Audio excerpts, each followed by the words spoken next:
I'm sure you've heard before that good quality CBD needs to be really, really expensive. This is the new view of CBD, a product created by users for users, a product at an affordable price, available everywhere, at any time, at the simple click of a button. Just CBD and MCT oil. No additives, no preservatives, and no flavor enhancers. It's a simple subscription-based service. The cleanest possible CBD delivered to your door for the lowest possible price. Your product, your rights for the lowest possible price.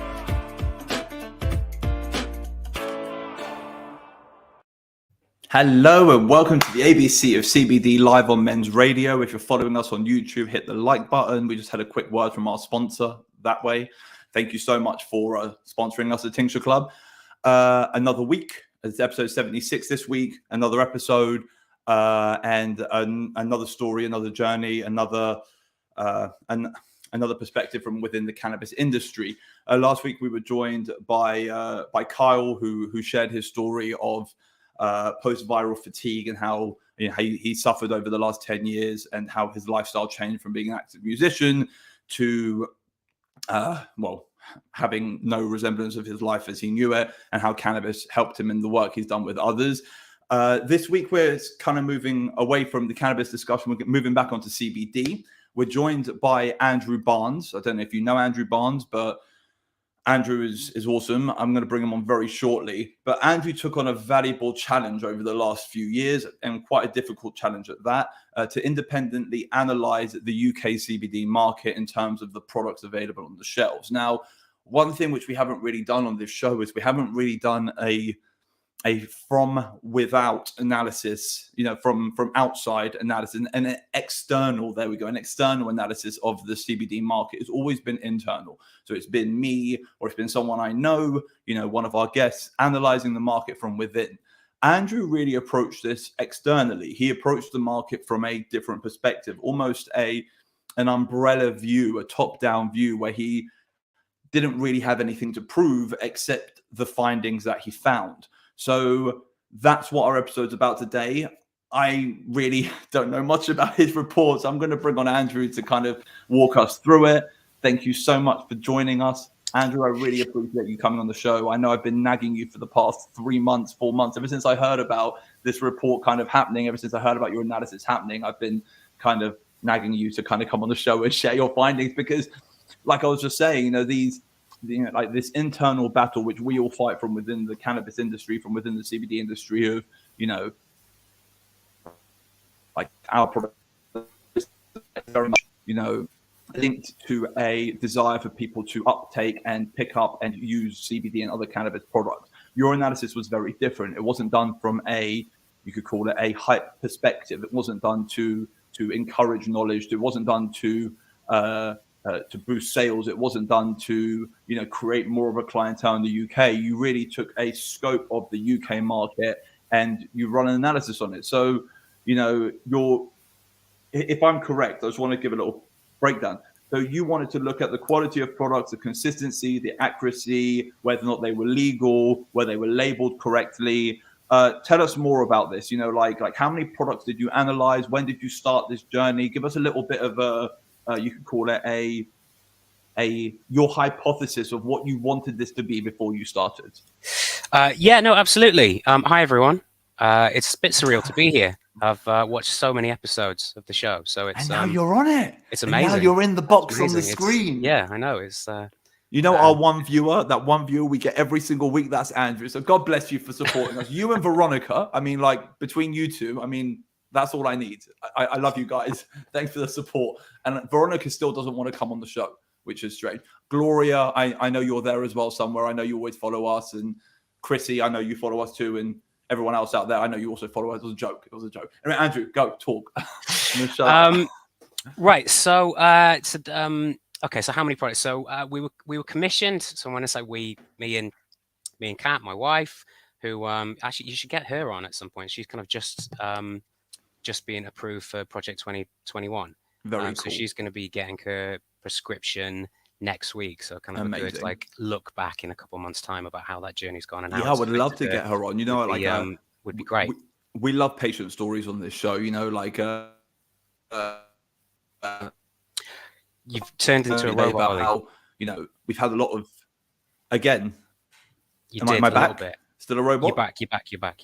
I'm back. Okay. If it happens again, I can go on to Wi-Fi data or something, but let's hopefully, fingers crossed, it lasts. So I was speaking to a journalist earlier today, and what's it called? I lost my place now. Sorry. What was I speaking to this journalist about? No, it's okay. It's my fault. So what were you talking about before I kind of... So in terms of the project, so I'll just give a quick overview of what the project was. So the Medical Cannabis Clinician Society wanted to do a companion volume to the Clinician's Guide. So a couple of years ago, they wrote a paper about introducing CBD to medical professionals, and they wanted to kind of expand on that and do a kind of an in-depth good practice guide on what a good CBD product should have, thinking more about the information that they give, slightly different to kind of what's in the bottle, or that's included as well, but kind of like a whole holistic view of what a good CBD company should do and say and look like. So we came up with 10 criteria that we thought that they should try and hit. So then I was given a project of looking at and trying to track down as many different CBD brands as physically possible in the UK, and then analyzing each and every website, what they're saying, their terms and conditions, the data that they've got, and checking it against this criteria. So it took a long time. It was a lot of hours, a huge number of hours. So we looked at around 250 UK CBD brands. There was about another So, quick 75 question. to 100. Yeah, of course. How did you pick those 250 brands?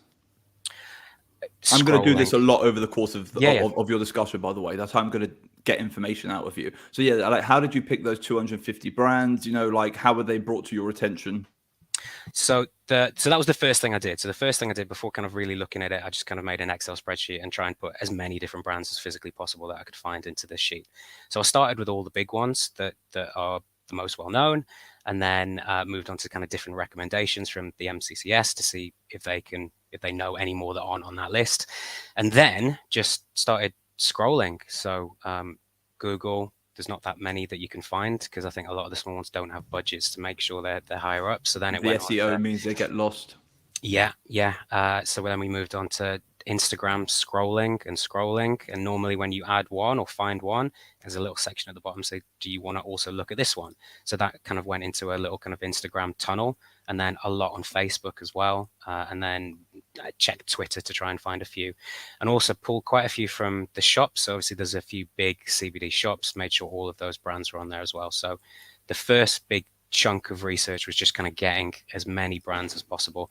And then, but the third thing is quite important, is that your search for brands kind of is parallel with the average individual's search for brands. So the brands you were finding were the brands which most, you could call it, average patients, average consumers, is the brands which they're most likely to come across, because it's not like you were going to some obscure farmers markets and, finding those random small CBD companies, which are almost closet industry, cottage industries. Yeah. Do you know what I mean? Like, you were looking for the brands which almost, would jump out at the average individual searching for a CBD product. Yeah. So the whole report is supposed to be to benefit people who don't know about the market, because if you know about the market, you'll have taken these products for a while, and you'll have probably a product that you really rely on, that you go back to time and time again. But for new people who are coming to it, they won't know where to start. Because I was also like originally I was thinking, how did he find his product? So in my mind, I'm thinking, you went on and you went to 3 of the expos, and basically you went down the expo list of exhibitors and you just took those brands. And half of those brands, never actually make it to market. Half those brands are concept brands, which larger companies are exhibiting to try and get pick up. But actually, in reality, they don't really have much of a market presence. The companies which do have a market presence are the ones which people consume. So I'm very happy, with me analyzing your analysis, I'm very happy with the sample population that you've chosen, because it's the standard sample population that most individuals would kind of come into contact with, the sample population of companies. Yeah, and the reason for 250 was that it had to stop somewhere. when you're getting to kind of a list of 250 on an Excel spreadsheet, thinking, okay, I'm going to have to actually spend minimum 20 minutes looking at each of these websites. You have to stop somewhere, or it could consume your whole life for the next year. And the other kind of big thing to say is that this was only looking at oils at this point, because again, if you include all the other different ways to take CBD, I'd still be going, and I'd So probably just still have another tinctures, few years. just tongue drops, right? Yeah. Question: what was the time frame? So you had 250 brands. What was your time frame to what's it called? To find this? Once again, in your hypothesis before you started your real journey, this whole idea of I want to find 250 brands, and then you've got how long in your suggested your suggested time frame for this research project. How long was the suggested time frame to analyze these? There was nothing passed on. There was nothing passed on. I think I said, without really thinking about it, it would probably take about 6 weeks. Hilarious. That was just a guesstimate. Yeah, completely wrong, added right? that up this morning. Actually, kind of thinking. I think it was about 100, just over 100 hours of just looking at CBD websites and brands. So it took, and that was all in evenings. So it took about 2 months. 9,900 more hours and you're officially an expert. You know what they say, 10,000 hours at something and you're an expert. Fine. So when did you start this research project? Summer last year. So about 10 months ago. Okay. And how long and you thought it was going to take you 6 weeks from start to finish? How long has it taken you in total, in actuality? It took about 2.5 months. It was not bad at all. Not bad at all. No, it was a half decent guess at the start. That's not bad at all. Well done. Thanks. Only off by 4 or 5 weeks. Yeah. Not bad at all. Fine. Let's move on to the research. Now we've all got a kind of foundation of what Andrew was trying to do. What I'm going to do, I'm going to go full on journalist on him. So I've got like the 5 W's and the H, like the what, why, when, where, who, how. So what was the inspiration behind this? Why did you decide, Andrew, that, because I understand that you got commissioned, but I mean, I'm sure that there were other things you could have been commissioned to do. What made you kind of decide that, an analysis of the UK market from a top-down perspective, this is something which I really want to take on? So the short answer is we were going to be doing it, we had started doing it anyway. So I've always had an underlying understanding of what the cannabis plant is and what cannabis does. I kind of always grew up. Can you say why? Yes. So my dad's Professor Michael Barnes, who's very well known in the sector. So from quite a young age, I kind of always knew that cannabis wasn't just a drug. It was an amazing plant that had incredible powers to heal. It was a medical product. So I always kind of How old are you, by knowledge. the way, Andrew? 35. 35, and your dad was working in cannabis basically then when you were 6 years old. 7 years old, GW years. Yeah, so that kind of level in dealing with patients with multiple sclerosis. So yeah, just kind of always had that kind of grassroots, like a proper grassroots education. You were. It's actually quite funny. I was speaking to this journalist earlier, and I was like, what is your 5-year-old? What does she know about cannabis? What does he know about cannabis? And she says, she could talk about terpenes all day. So we're going to do a segment on the show, like toddlers and terpenes. I think it's going to be a great segment. I think it'll be great, kids teaching kids. But yeah, no, it's I can only imagine. I can only imagine being surrounded by cannabis from such a young age. It's going to either make you love it and have this incredible affinity to it, or it's going to make you absolutely hate it and not want anything to do with it. But I mean, it's amazing that you've taken on a project like this, and I think it's so necessary. I've always said that there needs to be some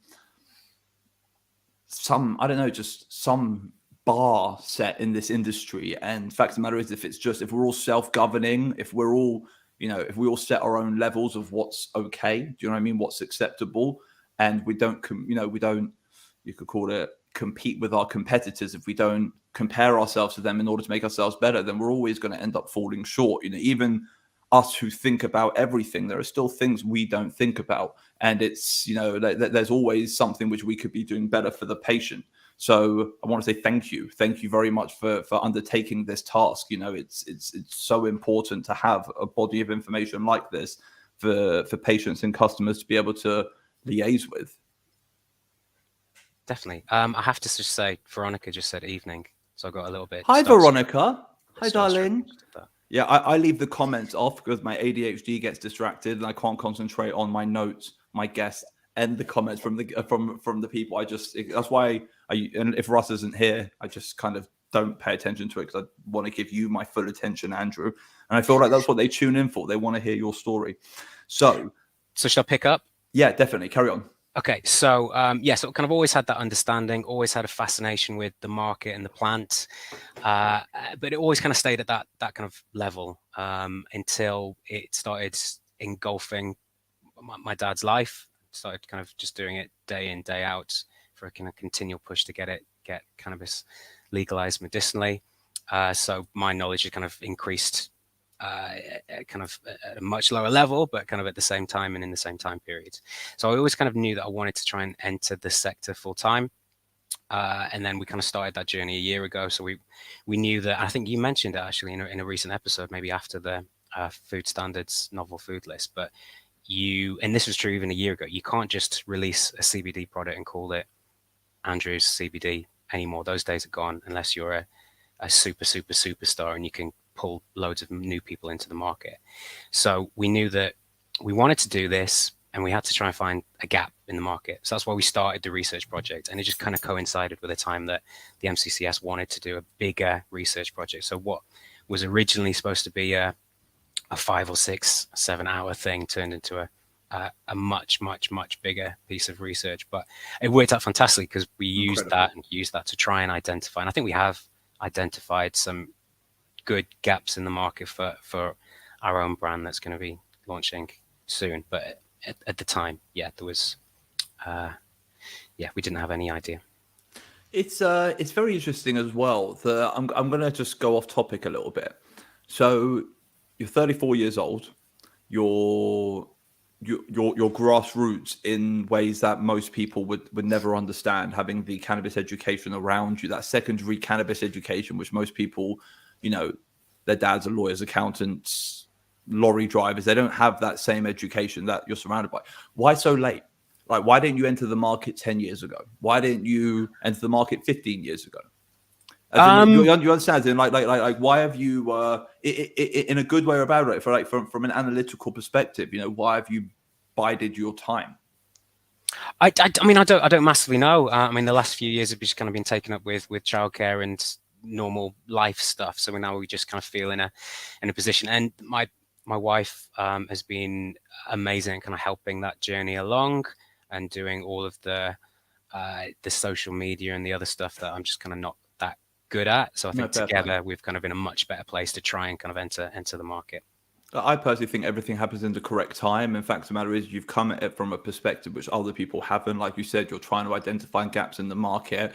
And like we said several weeks ago, there's so much of the same in the UK industry. There is so much saturation and so much imitation. So it's like an imitated, saturated marketplace. And it's everywhere you turn, there's, the same product with a different skin on it and a different message on the bottle, but it is the same product. And I can understand that, kind of trying to see a gap in that market when, it's just black and white, black and white, black and white, black and white. And you're just looking for that little slide of blue or that little slide of green, which people aren't paying attention to. I understand that perspective. So I've got to say, I respect your patience. A lot of people have entered the market hastily over the last few years, only to realize that they can't compete with larger brands, with endless capital, with marketing companies who understand how to spin stories, or with, you could call it, grassroots people who seem to have the following of the industry, even if they haven't got the capital or the wisdom behind them. It's quite hard to enter this space. The barriers for entry right now are insane. So the barriers for success are even greater. So yeah, I appreciate your angle of wanting to find a spot in the marketplace which you could take advantage of. And we're not going to talk about it today because there's no point in revealing secrets. But I know with your up and coming brand, you're definitely doing things that the marketplace is not doing. Very simple, very logical, very straight to the point, very functional. And it's like I've said on many occasions to you previously, it's nice to see people doing things properly for the patients, and it's nice to see people being innovative for the people consuming cannabinoids, because at the end of the day, they don't need another strawberry flavored tincture. They don't need one. There's so many on the marketplace. They need functional products which actually work for them. And cannabis is so personal. They need a vast spectrum, a broad spectrum of products which they can actually interact with. So yeah, watch this space. Watch Andrew Barnes. He's gonna blow your minds in the next few months. So we know your hypothesis. We know what your aim was. What were you expecting from these 250 brands you analyzed? What were you actually expecting? And we know the purpose as well.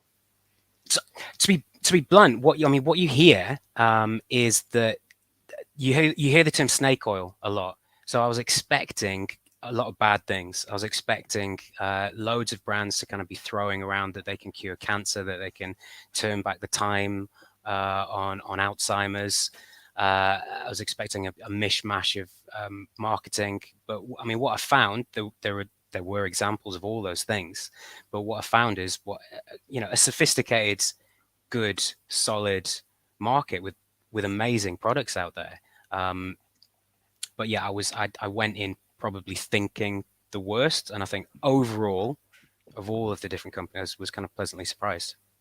I think it's quite important to kind of also not go in there too optimistically. Once again, as someone who always approaches everything optimistically, I approach it optimistically, I get excited, and obviously, I get happy, as opposed to going it a bit more critically. That's the whole point of an analysis like this. It's not to go in as everyone's best friend. It's to go in from a critical perspective and actually get valid answers which benefit people in the end. So, I understand your you could call it your critical starting point of expecting the market to be full of charlatans. It makes complete sense. What did it cost you? Time. Or how much did it cost? How much did it cost to run this? Or were all the samples free? As in, like how did it work? So we didn't ask for direct samples. So all the information is just based on what they're saying on the product pages on the websites, because that's the point of sale. So that's where most people and most new entrants to the market are going to find a website, or they're going to go into Holland and Barrett's or kind of a bigger superstore and buy it. But most people are going to buy it online. So that's where the critical information needs to be. So we could have gone further and we could have kind of got samples. But then, I mean, do I want 250, 500 kind of samples? Probably not, the amount of space it would take up. But yeah, so all of it was based on the information that they've got at the point of sale, which is online. So I'm going to throw a spanner in the works here. I'm sorry about this. How do you know that the information presented by these brands is actually accurate and not just another marketing ploy? So shall I go over the criteria? Yeah, 1,000,000%. Yeah. Let's do so this. I'll just throw these, and this will generate kind of other questions. So we had 10. I was given 10 criteria that I needed to check all these websites and all these brands to see if they complied with, to kind of do the full analysis. So the first one was, is there a freely available COA, so certificate of authenticity? The second one is, are they legal? So do they have less than 1 milligram of controlled cannabinoids of the 12 cannabinoids? Is there less than 1 milligram in total? Do they correctly say whether they're full, broad, or an isolate in terms of the spectrum? Do they state what the carrier oil was? Do they say what amount of CBD they have? And then there's the kind of the FSA terms and conditions criteria. So do they state that you shouldn't consume more than 70 milligrams of CBD? Do they say that you shouldn't do it if you're pregnant or breastfeeding? Do they say that you need to be over 18? And do they say check with your doctor if you're on prescription medication? And the last one is, do they make medical claims? So they were the 10 criteria, and you can do that all via looking at the point of sale and the rest of the website and the terms and conditions on the website. So your entire analysis was basically on the way in which brands present themselves. Yeah. And it's about how the brands present themselves to the end consumers. Once again, these 250 of the mainstream brands, most likely brands you are to find, and how they present themselves to the end consumer. Yeah. Now, based on these categories that you've just listed, I assume you graded companies out of 10 or something like that? Or is it just a pass and a fail? Yeah. So I mean, so the MCCS took the report, and they're very clear that they don't want to kind of recommend everyone. This is just what they think the checklist should be for a good CBD brand. So they made the decision that they didn't want to kind of like outwardly shout which brands did hit it and didn't hit it, but they kind of have a hope that more brands will look at their criteria and try and kind of implement some of the things that they're suggesting. But I have a kind of spreadsheet that shows how which one they did pass and which one they didn't pass. So I've got a pass or a fail and notes against all of the different 250 companies. So I've got a 1 to 10 rating on all of them. Do you not think it would have been smart to actually run analysis on each of the products? I know it would have cost an absolute fortune, and it's a conversation for a different day to be able to cross-reference that information with the information you've already gathered. But I would love to know if what's in the bottle is actually accurately represented by what's outside of the bottle. Yeah. I mean, that would cost a lot, because then you'd have to get individual samples. It would literally cost Yeah. thousands. Like you're talking about probably 12.5 grand just on samples of CBD products bought at full retail price, because you don't want to ask a brand to send in a sample, because if they do, they can doctor it to be whatever it needs to be. So you want to kind of go and buy something off the shelf, so you know that's going to cost a fortune. Then you're going to have to pay for testing, which costs basically the same price. So it's going to be like a 25 grand analysis. But that 25 grand analysis enables us to actually know if those bottles do contain the information that companies say they contain. You know, because that's I want to say, you know, there's one thing presenting and there's another thing actually delivering. And I want to know if the delivery matches with the presentation. Do you understand what I mean? Yeah, absolutely. I mean, I think that there's been reports of some different products, like the Holland and Barrett news story a few years ago, where they have done that. But yeah, doing something on that scale would cost a lot. It cost a lot. No, it'd be great. I'm going to move ahead a little bit, but just because it's coming to mind. You know what I'm going to do it. So based on these criteria, okay. Based on these criteria, which are this list of criteria. Hi, Chrissy. This list of criteria that was set out, which you analyze companies on. How many companies passed? So based on the information which they present themselves, so it's not even like cross-examining the product with the information. How many people actually passed in their ability to present the correct information to the end consumer? So this would just be based on me, so that because the MCCS haven't kind of recommended anyone, but on the research that I don't mention names of companies. Don't mention no. Yeah. There initially there were 8. 8 out of 250. Yes. And this is companies who present themselves. So these are not even companies who are. This is not even, let's say, they present themselves. This is who I am. This is a test of what I am, and they don't match up. This is just a company presenting themselves, and in presenting themselves, they are missing 242 companies are missing vital bits of information which are imperative to the end consumer having transparency over the product. Yes. That's mental. And the funny thing is I thought, so originally, I'm going to throw it out there, I thought that you actually ran tests. So originally, when we spoke about this thing, I must have just not been listening and gone on my little tangent of how I think this this research project should go. But basically, in my mind, what I thought is there are 250 products out there who present themselves as accurate. Andrew's gone and tested all of these 250 products, and 8 of them have come back as actually accurate.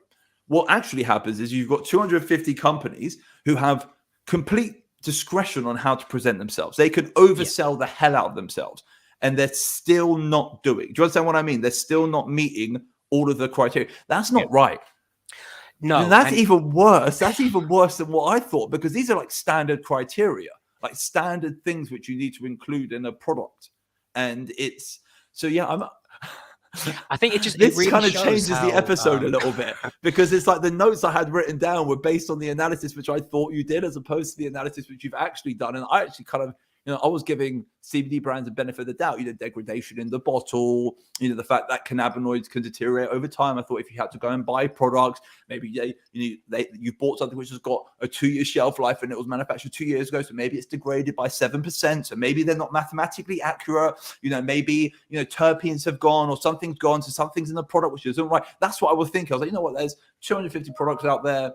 8, 10 of which have succeeded, 250 which have just, something's gone wrong. That's what I thought, as opposed to 240 brands who just are not giving the end consumer information which is standard. As in, that's terrible. That's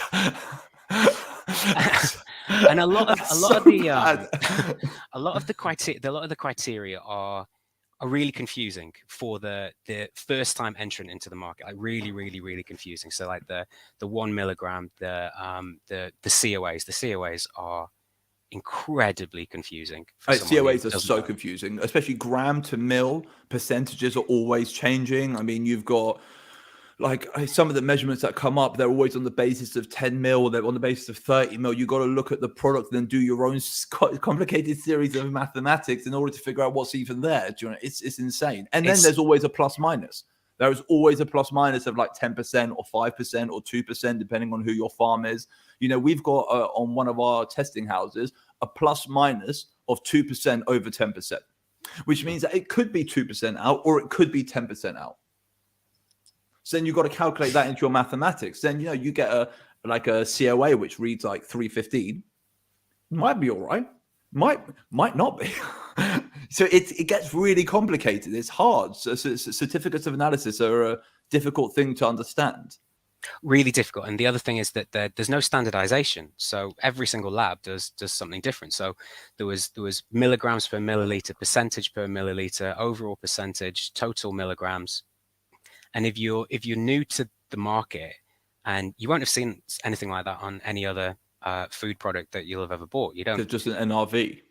There's a nutritional recommended value. Yeah. So when you have like a beer or a gin at the end of the evening, you don't check the content to make sure it actually is 40% or 5%. So it's just not something that you're used to. You'll need like a decent, like a half decent level of understanding of maths to be able to work out what it means. But even then, it's beyond that, because when you're dealing with, let's say, oils, okay, so let's say you're dealing with hemp oil, your gram over your milligram or your mil over your milligram has to then go through a subsequent sum of 0.925, because the volumetrics of hemp oil are 0.925 grams to a mil. So therefore, you've got to redo it with the MCT oil. It's 0.945.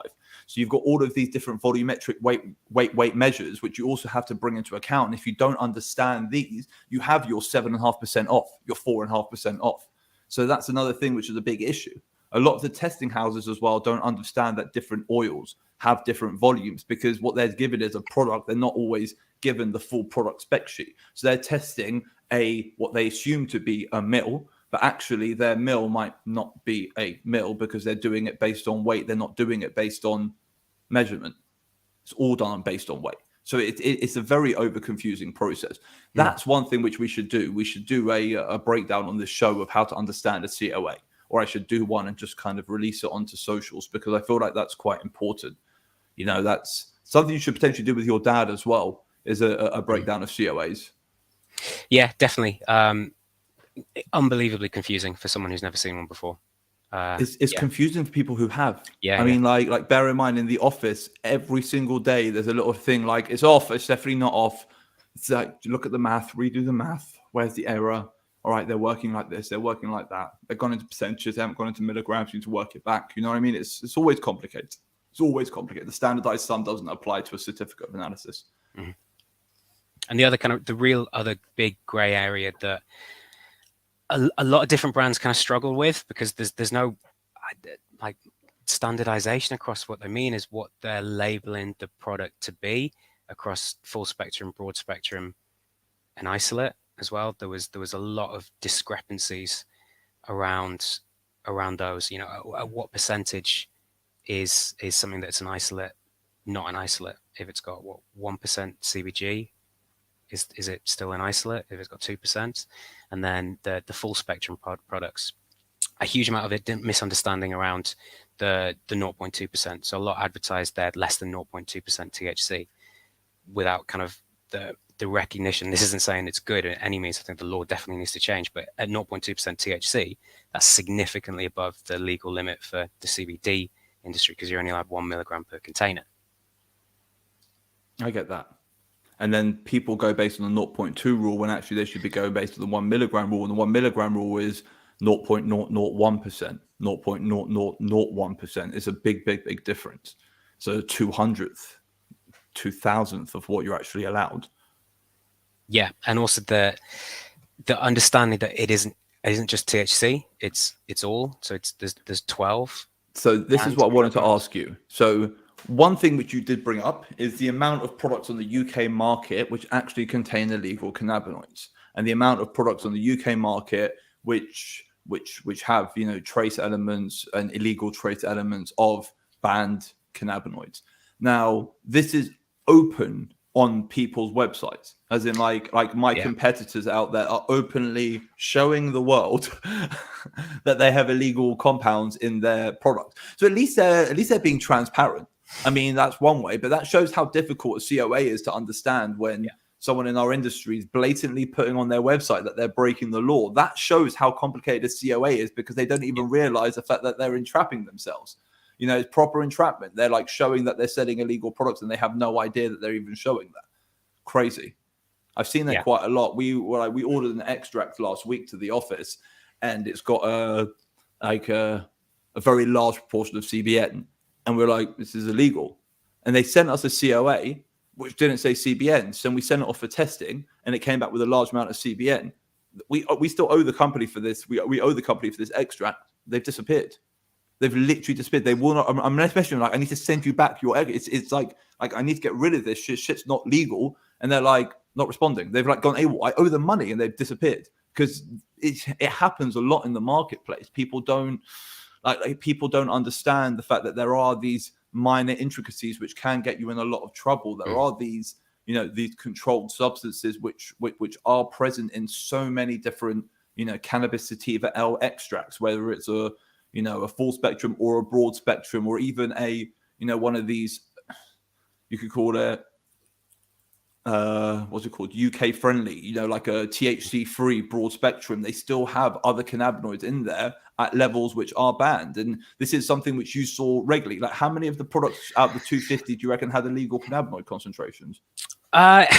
Yeah. So of all the companies, there was. So we'll go back to the COAs just really quickly. So there were about a third of the companies didn't have a COA on the website. So that's a third that there's no idea. So there could be or there couldn't be. They could be fine or they couldn't be fine. So I think it's very important, everyone who's listening, that any product you ever buy, you need a COA. You don't need a COA as like, it's not like insurance, but what it does do is it gives you an understanding of what's in your product. So what I always say to people is, you know, you don't have to understand your COA, but what you need to know is what's in your product. And you need to kind of hold that COA, and it's like top trumps. Next time you get another COA, you compare them. All right, and when you compare them, you can try and analyze the numbers and see if they match up. If they match up, chances are the product will also be right for you. If they don't match up, the chances are it won't be. You know, we've mentioned this 76 times across 76 different episodes. Cannabis consumption is very personal, and what works for me might not work for you for your ailment. My ailment is very specific to me, and the way I treat it is very specific to me. Your ailment is very specific to you, and the way you treat it is specific to you. Two women with fibromyalgia, all right, both of whom might need to treat their ailment differently. Why? Because they are personal beings, and they might find that they have different relief from different cannabis products. It's important as users for you to understand what's actually in your CBD drop, what's in your vape pen, what's in your cannabis drop, what's in your full spectrum drop. You know, if you're a medical user, I say the same thing. It's important for you to know the levels of THC to CBD, the exact levels. Why? Because you're not going to find it again, but you want to get something as close to or as similar as. Why? Because then at least you've got something which is basically what's it called? Reliable for you, consistent for you. It's got some form of foundation which you feel comfortable to walk on. Why? Because it's similar, and it's important for you to start recognizing these products which are right for you and similar to each other, because that will help you navigate this space a lot more. And a certificate of analysis is that roadmap. A certificate of analysis is the roadmap, you know, especially for products which work for you. That is the roadmap, the treasure map to finding the right cure for you, to finding the right, you know, help for your ailment, for finding the right, dose for your problem. And when you found something which is for example, 17.5% CBD, 0.3% THC, 0.2% CBN, even if it's illegal, that works for you. Next time that's what you need. So if I come in with something which is 17.5% THC, you'll know it's different. You'll know that, hey, that product might not work for me because the products that do work for me have this, and this at this sort of level. Or next time you might find something which has got half the amounts, but you can take double the amount and it will hit you in the same sort of way. It's important for you to educate yourself this way because, there's not always, it's important to be able to help. It's important to be able to navigate this industry. And that's why so many of our guests have said that certain things work and other things don't work. Unfortunately, the doctors are not you. They don't feel your pain. They don't feel the way you react to a product. And it's, imperative that you do that. Some of the things that Andrew does with terpenes, I wouldn't recommend for anyone. It's literally insane. He'll call me about, I've just taken, 5 mil of Valencine and I feel fantastic. I'm like, all right, you're mental.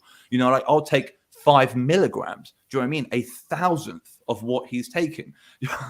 I'm over exaggerating a little bit, but you understand what I mean? It's personal dosages. And, and Andrew will say, I feel so good. I felt a little bit rough this morning, but this Valencine or this Humulene is making me feel incredible.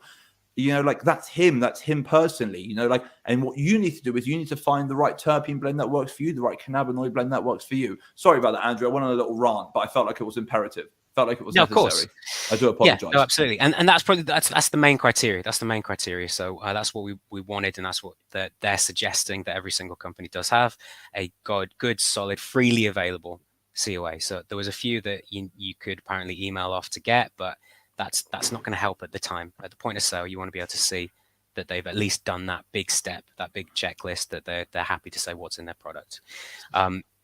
It could have gone a lot further. So not many at all kind of went that little bit further and have like heavy metal analysis, pesticide analysis, terpene analysis. You've had loads of hemp experts on the show, so that the heavy metal thing is actually really important because the heavy metal things, so especially for broad spectrum extracts as well. Yeah. The isolates, they're so heavily refined and so heavily cleaned and so heavily extracted to a purity of 99.9%. It's usually, unfortunately, I want to call it the more natural options, the cold pressed oils where you don't know what that oil's being pressed from, or the very simple ethanol extractions, which extract everything from the plant and they're not passed through any form of purification except for the alcohol disappearing, which means that anything which is in the plant gets transferred through. And there's this big thing in the industry, there's this whole solventless extract against, non-solventless extract.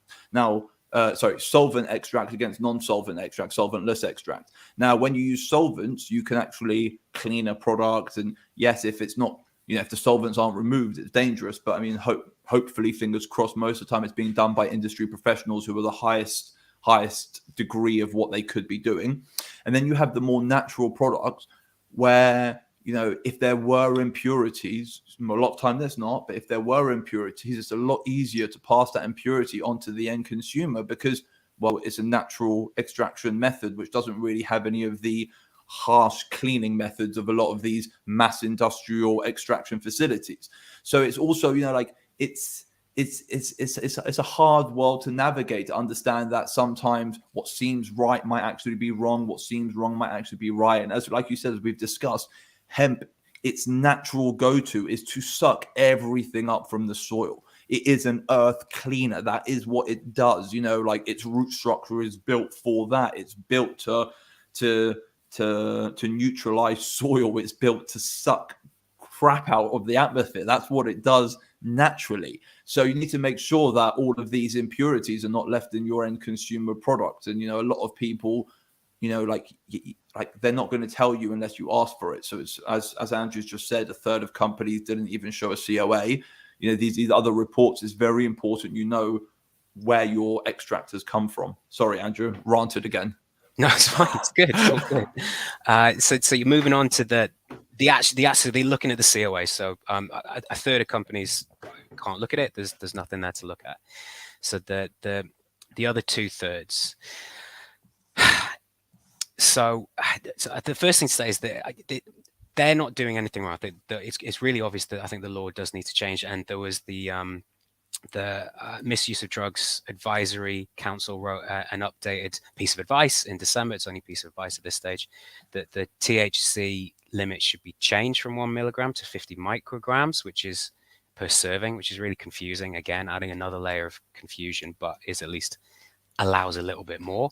And it also said in that report that CBN is not psychoactive really in any kind of low dose at all. So there's I no would say reason why it should be. CBN's about as dangerous as lavender. Yeah, so there's That's no literally, I mean, as someone who has taken about 2,000 milligrams of CBN, I slept really well, but that whole idea of it makes you groggy, it really doesn't. With THC, it made me really groggy. And I actually tried some CBN and melatonin. That made me feel really groggy, like really groggy. But the CBN itself, I just felt like just drifted me to sleep. I took a massive dose one night when I just was way too charged, and it was fine. It was really fine. It's a beautiful extract. So they've said that it's essentially it's fine, but at the minute, as things stand, it's still counted as a controlled substance. So you're only allowed that and all the other 11 in 1 milligram. And CBN is the one where most companies that did tick over that 1 milligram, they kind of failed on that because it's not as well known, it's not as understood that it is controlled like THC is. So there were a lot that ticked over that, and again, really kind of hammering home that I don't think that's bad. I think the law is bad, but there was about 40%. You know, we're the only country in the world where CBN is like illegal. It's like a controlled cannabinoid. Here in Europe, it's not controlled. It's like so everywhere it seems to be completely fine. It's just UK is tricky with it.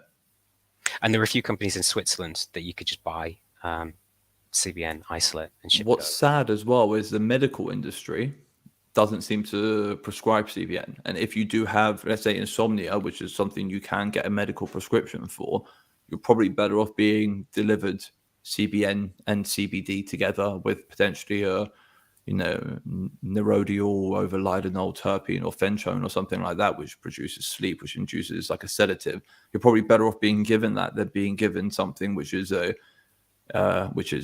for generally for anesthesia and euphoria. You know what I mean? It's a different feeling. Feeling numb and feeling high are different from feeling tired and wanting to sleep. Like they're counterintuitive. Counterintuitive feelings. Counterintuitive. It's not a feeling. What's the word? Whatever. Feelings. Counterintuitive feelings. So, question for you, Andrew. Yeah. Where do you see this information going?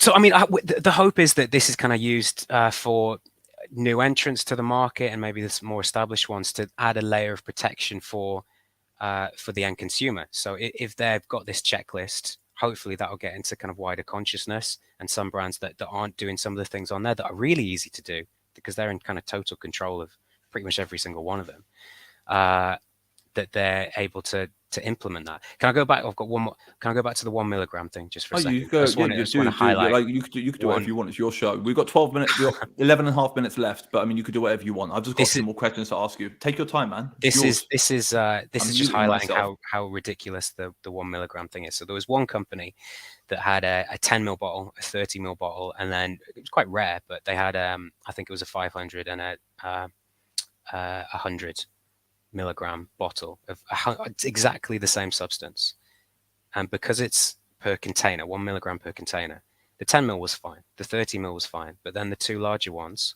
because they're bigger, it had more than 1 milligram of controlled substance in. So the two bigger ones are technically in the UK illegal, despite the fact it is 100% the same liquid inside it.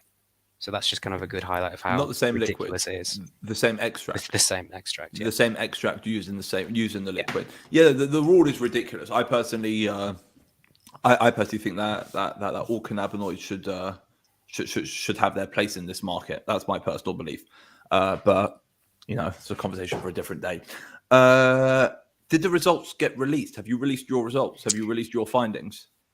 Yeah. So it's on the MCCS website. So this is now supposed to be a good practice guide that doctors and clinicians and GPs, because they're the first point of call when someone wants to kind of think about cannabinoids, they'll go to their GP and kind of talk about it. And this is designed to supposed to help the GPs be able to identify what, in a really complicated, difficult market, are companies that at least know what they should be doing. So it's designed to help them, help the patient, but also help the brands be able to know what they kind of should and shouldn't be doing and saying. And if brands out there, if anyone listening, failed and they want to make themselves better for their end consumer, can they contact you, or is there yeah, of course, like absolutely. a checklist, or is anything like that? Because that's also important. Like, how can people find out more? How can people see results? How can people make themselves better? You know, these are all like... Yeah, absolutely. So we're definitely not going to release any results around any kind of individual company, but there's a checklist on the report that suggests what we think or what they think that each individual CBD brand should be doing. And again, going back, a lot of it is really, really in their control. So just highlighting that if you're pregnant or you're breastfeeding, don't take it. If you're on prescription medication, because in rare circumstances it can interrupt with that prescription, so that can be dangerous. That's something that you can just add onto your website. But and even if it doesn't, you really want responsibility over that. You know, I mean, it's such a sensitive area in life, and, you know, once again, very personal. Certain people have different effects to certain things, and, you know, you find the one person who's cannabidiol intolerant. Do you know what I mean? You know, like, it's causes chaos. Yeah, absolutely. Cannabidiol, yeah. It's actually, it's so, yeah, we've always put do not consume if you're pregnant. It's the only way to do that. It's the only way to do that. And the medical claims as well. So that, I mean, that was an interesting topic. And that's so great, because were there a lot of medical claims? There weren't as many as that I thought there would be. So you that know, was around 2 years ago, they kind of what's it called? They kind of stopped all of that. About 2 years ago, there was a massive swoosh across the marketplace, you could say. I say before 2019, before everything went mental, you know, like pre-COVID, but like pre this boom in CBD brands entering the market. And there was this moment where they're like, guys, you can't make medical claims. If you're seen making a medical claim, we are going to come down on you so hard, because it's just not like it's like, we will destroy you. Okay, so just you're not doctors. You know, like, it was the MHRA were like, all right, this is the only thing we're saying. Don't make medical claims. You know, you need marketing authorization to be able to make a medical claim. Marketing authorization takes about 7 years and 300 grand. You're not going to spend that money. You're not going to do that. Don't make a claim about your product. Then we don't have to have an argument. Just sell it as what it is. Sell it as CBD, and then you're okay. There are still a few which I've seen along the way, mainly like testimonials. Testimonials are also a very gray area. You know, that whole idea of, you know, who's actually written that. You know, like, is Stacey from Chelsea your actual best mate? Do you know what I mean? And is it like is it just a marketing testimonial? But that was also one thing which they came down upon hard. And if you have testimonials on your website and the wrong person from the wrong government agency sees it, you can get in a lot of trouble, like a lot of trouble. Yeah, definitely. And that was an area where a few people kind of did fall foul of the testimonials, because I think it's not as well known as, and it's not as clear cut as making kind of full on medical claims on your website. But if the person in the testimonial makes medical claims, then that kind of counts as you doing it if it's on your website.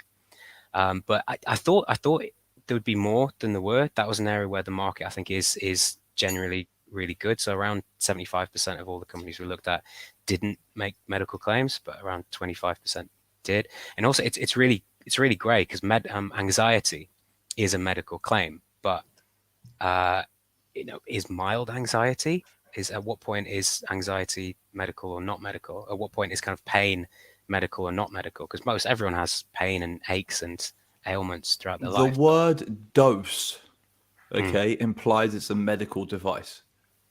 Just to let you know. So if you say take a dose in the morning, all right, it implies medical. As in, there are so many, like, when it goes into medical terminology, there are so many gray areas. It's such a gray area. There are so many fine lines which you can trip and basically sink into. It's terrible. It's really. I've got a question for you. Okay. So you're starting your own brand. All right. We're not Yes. going to talk about that unless you want to, but you're starting your own brand. Do you want to mention the name of what it's going to be or what it is? Yeah, Tincture Taylor. Tincture Taylor. We've got the products now. They're sitting next to me. Amazing. And Tincture Taylor specializes in directional products, right? It specializes in products for a purpose, isolated cannabinoids and terpene blends, which are specifically designed for a purpose, right? Yeah, so it's designed to, I suppose, complement or maximize the entourage effect. So within a good, solid, full spectrum product, there'll be loads of minor cannabinoids, but in really low dosage. So what we want to do is kind of amplify that. So CBG could work amazingly, and it does. There's loads of studies in people's guts, in people's eyes. It's just and it works differently in different receptors across the body. So we're having a CBG product, also a CBC product, which is even lesser well known.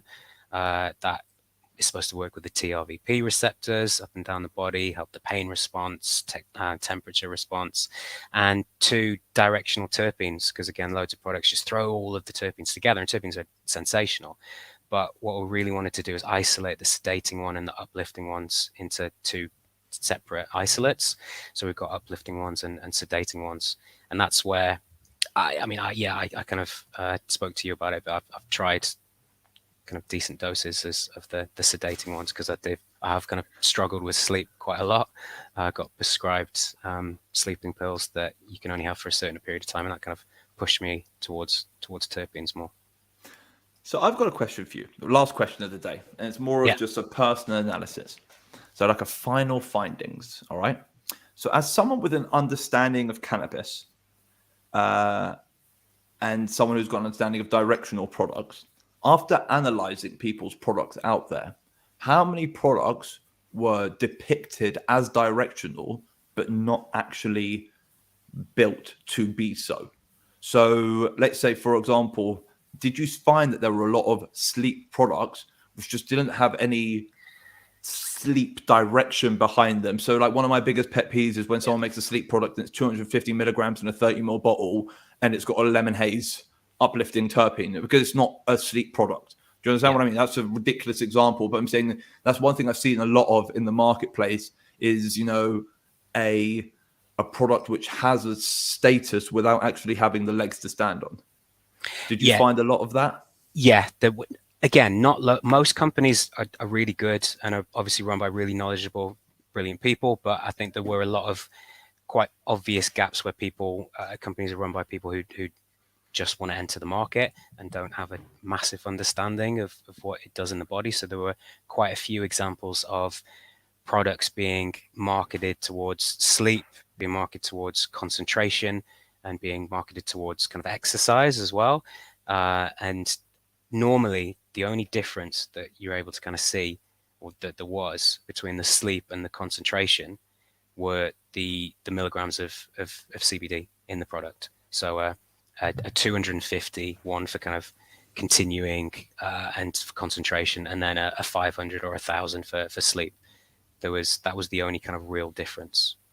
Which is a bit of a shame as well, isn't it? Did you, after your analysis, I'm sure you must have noticed so many gaps in the marketplace, just knowing for what, like almost now I understand the marketplace, now I know where the issues are, I can go and almost fill those cracks. Have you got several ideas on how to fill those cracks in the marketplace? I'm going to use the word cracks, not gaps, because a gap is left there, a crack is formed. Do you know what I mean? And yeah, I mean, minor cannabinoids are definitely a gap, and kind of upping the concentration of those ones, because they're fantastic. They can have amazing beneficial effects. And the other kind of gap is terpenes. I love terpenes. I mean, we spent the day in the lab together, and the room smelled amazing. But there's not that much talk about. There's no talk about terpenes, especially minor terpenes.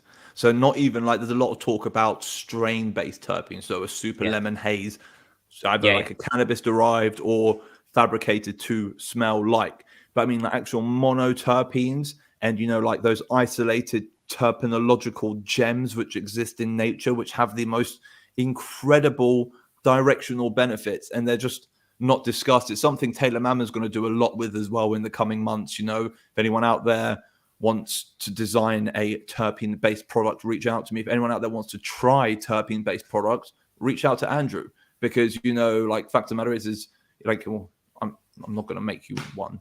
That's basically, I'm just not going to do that. Anyway, thank you so much for joining us today. It's actually been a really fast hour. I've really enjoyed talking. I feel like we've had a conversation which we actually haven't had on this show for ever. We haven't had a conversation like this. So thank you so much for sharing your wisdom and knowledge with us. And yeah, if you ever want to come back on and chat, there's always a space for you here, man. And I'd love to. Thank you for having me. Thank you for joining us. Everyone else, stay tuned. Join us again next week for another fantastic show. And Russ is sick. So if everyone can say a little prayer for him, okay? He's got the VID. So if we can all say a little prayer, hopefully, fingers crossed, he's better by next week. Anyway, hi, Rob. God bless you and peace. Have a lovely week. Thank you.